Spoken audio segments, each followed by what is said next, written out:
మేడారం జాతర భక్త జనసంద్రంగా మారింది. జాతరలో తొలి ఘట్టం సారళమ్మ గద్దెనెక్కడం.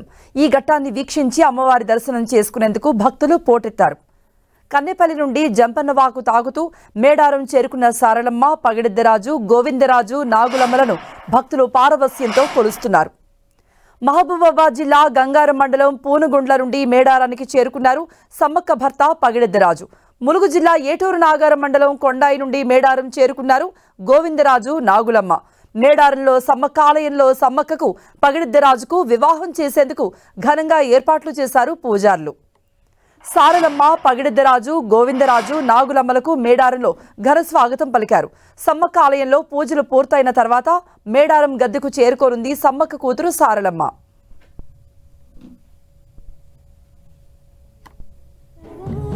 మాఘ శుద్ధ పౌర్ణమంటే మీకు